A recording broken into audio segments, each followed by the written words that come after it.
Next, the promise and the realities of teaching skills and trades to high school dropouts. NewsHour economics correspondent Paul Salmon reports for the American Graduate Project on a program that aims to do that and much more.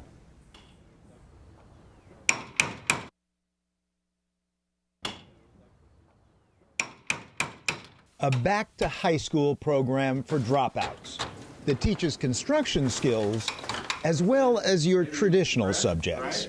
Okay, so you're reading Elie Wiesel's Night about the Holocaust. In literature class, today's topic was Adolf Hitler and why Germans agreed to carry out the final solution. I believe they did out of fear of Hitler and him controlling their lives, maybe. 18-year-old Kendra Sims, 8 months pregnant, dropped out of school for financial reasons.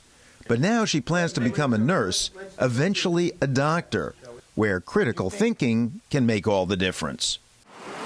This is the Bloomington, Illinois outpost of the national nonprofit Youth Build. Since 1994, it has trained 110,000 students at 273 spots around the country to put up houses for their communities, teach marketable construction skills on the job, build critical thinking skills in the classroom, and build confidence in the students themselves. The results are tangible. 120 Youth Build homes stud the streets of Bloomington and its twin city, Normal. A former crack house where syringes littered the floor. An erstwhile empty lot. Now affordable housing for 10 families. Drive 15 minutes outside town, through Illinois' windswept fields and one of its newest industries, power generation, and you'll find an entire low-income subdivision built by former dropouts. Jason Wallace now lives in the very home he helped build. This is the laundry, which turns into the master bath. Youth Build McLean County is a charter school that's part of the local system. Bankrolled in part by the Department of Labor, of Housing and Urban Development, and by AmeriCorps. Housed in one wing of a failed outlet mall, its only neighbor is a bingo parlor. That leaves plenty of room to teach English, math, and construction to dropouts, ages 16 to 24, 50% of whom have done time, 50% of whom have children. But by the time they leave Youth Build, more than 70% will have marketable building skills and their GED, or high school diploma. Nearly 2 out of 3 will go on to some kind of college, where they may learn a different meaning for the term deconstruction, which here they take quite literally. We get frustrated and we can just break stuff and get happy with it and go home laughing hey, I just built that, you know. They learn to tear down the old and put up the new.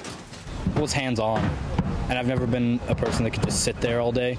Hands-on is one Youth Build edge, says Suzanne Fitzgerald, who runs the program here.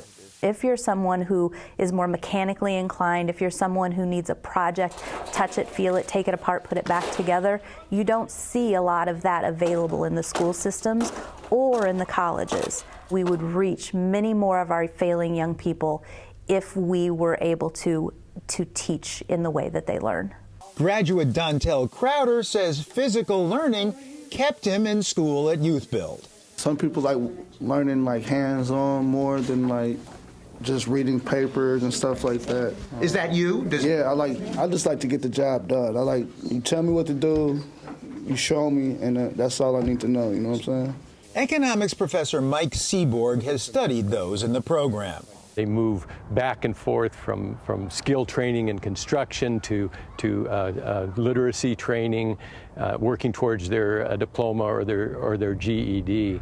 And as they do that, many of them see the relevancy more of literacy and math skills. And so as they're learning to build homes, they're really building their lives and a future, perhaps outside of construction. Hands-on is a key Youth Build advantage. What do you need to do to make that goal a reality? Teachers like Alicia Lennard, a Youth Build student herself 14 years ago, are as hard to elude as mentors in a 12-step program. If a student is absent for 3 days, we're convening in the hallways. Have you seen Johnny? Where's Johnny? And everyone's like, oh no, we got to go find him. And we track him down and You know, even if Johnny doesn't want to come to school that day, we just go check on him and give him a hug and say, you know what, I love you. I need you at school tomorrow. They take time out and come and help you. Like, this is the problem, and work with you. And I'll be like, okay, thanks. I appreciate it. Like, they're just helpful, and they love you. This extra edge here is going to go on the stud. So bottom line, what's not to like? It may seem like bad timing to train kids for today's dormant construction industry, but it's more job training than most kids get in school, and certainly most dropouts. So Youth Build's benefits seem obvious. But it costs more than $16,000 per year per student, economist Robert Lerman. Up until this point, we have not had really serious research that proves that it's highly effective, it could be, or modest, or maybe even just on balance, may not even capture its costs. Youth Build Director Fitzgerald's response? Youth Build is a relatively expensive program. It's a longer-term program than many of the other programs out there. But when you look at any program, I think you have to look at what the return on investment is. And so if you have young people coming out of Youth Build and going back into the system, obviously that's a poor return on investment, but that's not what we see with Youth Build. When you say go back into the system, I'm not sure I understood what you meant. I'm talking about going into the Department of Corrections. Exactly, says economist Mike Seaborg. Pay now so you don't have to pay later. For prison, welfare, food stamps, housing assistance. So the benefits basically from programs like this come from costs not incurred from dropping out and not finishing high school. Now let's not romanticize.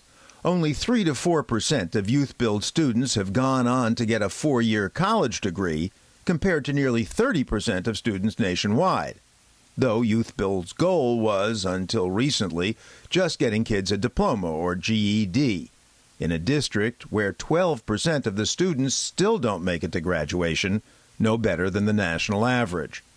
Here in Bloomington Normal, however, the Youth Build program, casual and yet rigorous, has become so popular we were told kids are now actually dropping out of the local high schools to be eligible for the program. True, we asked Kendra Sims? Yes, it is true. Because Youth Build is like a better environment. You're not so much pressured how you are in high school when it comes to dressing or keeping up with other students, or you're afraid to raise your hand in class because you might be talked about. Here, everybody understands, everybody learn at different levels, and everybody work together to help each other. So one way to get kids through school and into the job market is learning by doing, as they practice it here. But the other answer is even simpler. Spend what Youth Build spends to prepare young people for the workforce. Michael Donnelly, himself a former dropout and Youth Build grad, is a guidance counselor at the high school in Normal.